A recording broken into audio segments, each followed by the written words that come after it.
বিকাশ থেকে যে লোন নেওয়া যায় এটা হয়তো অনেকেই জানেন, অনেকেই জানেন না। যারা জানেন না তাদেরকে দেখাবো যে কীভাবে আপনারা বিকাশ থেকে লোন নিতে পারবেন।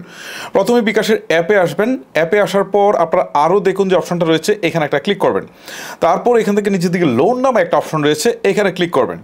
ক্লিক করার পর এখান থেকে আপনার সামনে ঠিক এইরকম একটা ইন্টারফেস চলে আসবে। সো এখান থেকে দেখাবে যে আপনি কত টাকা লোন পাবেন। অনেকেরই আবার লোন দিচ্ছে না, অনেকেরই দিচ্ছে। মূলত যাদের ট্রানজ্যাকশন ভালো অর্থাৎ লেনদেন ভালো তাদেরকে লোন দেয়, আর বিকাশ বাকিদেরকে লোন দেয় না। ঠিক আছে, আমার লেনদেন যেহেতু মোটামুটি হয়, সো আমাকে এখানে তারা 10,000 টাকা দিচ্ছিল, অলরেডি আমি 2,000 টাকা লোন নিয়ে ফেলেছি, এই জন্য এখন 8,000 টাকা বাকি আছে। ওকে, সো এই যে দেখেন আমার 2টা লোন কিন্তু অলরেডি আছে, উপরের দিকে দেখাচ্ছে। আচ্ছা, সো এখন আমি যে কাজটা করব বা আপনারা যে কাজটা করবো, লোন নিন, এখানে একটা ক্লিক দিবেন। ক্লিক দেওয়ার পর কত টাকা লোন নিতে চাচ্ছেন সেটা আপনারা সিলেক্ট করে দেবেন। ওকে, সো আমি এখানে 8,000-এর মধ্যে 8,000-ই নিতে পারি, আবার 1,000-ও নিতে পারি। এরকম আমার যেরকম 8,000 দেখাচ্ছে, অনেকেরই 10,000 দেখাতে পারে, অনেকের 20,000-ও দেখাতে পারে। ওকে, আমি 1,000 সিলেক্ট করছি। করার পর এগিয়ে যাওয়ার পাশে তীর চিহ্নতে ক্লিক করে দিচ্ছি। এখন তারা কিন্তু টোটাল প্রসেসিংটা দেখাচ্ছে যে কত টাকা লোন নিচ্ছেন, ব্যাংক প্রসেসিং ফি কত, প্রাপ্ত অ্যামাউন্ট কত, ঠিক আছে। তারপরে হচ্ছে কিস্তি পরিশোধের যে প্ল্যান, ঠিক আছে, কত তারিখে কিস্তি পরিশোধ করতে হবে, কত তারিখে কত টাকা করে, সেটা এখান থেকে তারা টোটালি বলে দিচ্ছে। যেমন আমার 3টা কিস্তিতে পরিশোধ করতে হবে টাকাটা, মার্চের 16, এপ্রিলের 16, মে 16। এই সুনির্দিষ্ট তারিখের টাকাটা আমার বিকাশের অ্যাপে থাকলেই তারা কিন্তু কেটে নিয়ে যাবে, অটোমেটিক কেটে নিয়ে যাবে, নিয়ে গিয়ে কিন্তু আমার এই লোনটা পরিশোধ করে ফেলবে। ওকে, এই হচ্ছে মূলত বিষয়। আপনাদের টাকাটা কিন্তু পরবর্তীতে রাখতে হবে যে তারিখে আপনার কিস্তি আছে, ঠিক আছে।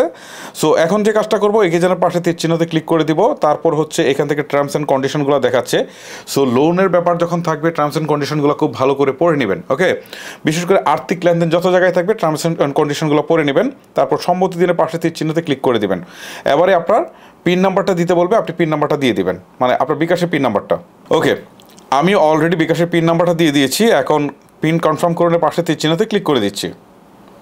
জাস্ট আগের মতো এই যে লোন করতে ট্যাপ করে ধরে রাখুন, এখানে একটু চাপ দিয়ে ধরে রাখবো, কিছুক্ষণের মধ্যে আমি লোনটা কিন্তু পেয়ে যাব। এই যে দেখেন অলরেডি বলছে তারা যে আপনার লোন সফল হয়েছে, তার মানে আমি বিকাশ থেকে অলরেডি 1,000 টাকা লোন কিন্তু নিয়ে ফেলেছি।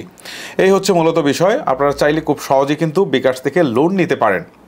সো অনেকে যারা লোন পাচ্ছেন না তাদেরকে বলবো যে তারা তাদের তথ্য কিছু আপডেট রাখার জন্য প্রথমত হচ্ছে লেনদেন টিকটক মতো করতে হবে, অর্থাৎ আপনার কাউকে টাকা পাঠানো বা রিসিভ করা এই বিষয়গুলো যেন থাকে, ঠিক আছে। তারপরে আরও একটা বিষয় হচ্ছে আপনার বিকাশের যে এই যে লোগোটা রয়েছে, এখানে ক্লিক দিয়ে দেখতে পারবেন যে নমিনির তথ্য, এই নমিনির তথ্যগুলো দিয়ে দিবেন। সো এইগুলো যদি আপনারা রেগুলার করতে পারেন তাহলে বিকাশ আপনাকে লোনটা দিবে। মূলত যেসব অ্যাকাউন্টে লেনদেন হয় না খুব বেশি, সেসব অ্যাকাউন্টে বিকাশ আসলে লোন দিতে চায় না। আর এটা কাকে কত টাকা দিবে সেটা আসলে বিকাশ নিজ থেকে এটা নির্ধারণ করে দেয়। সো গাইস, এই ছিল মূলত আমার আজকের ভিডিও।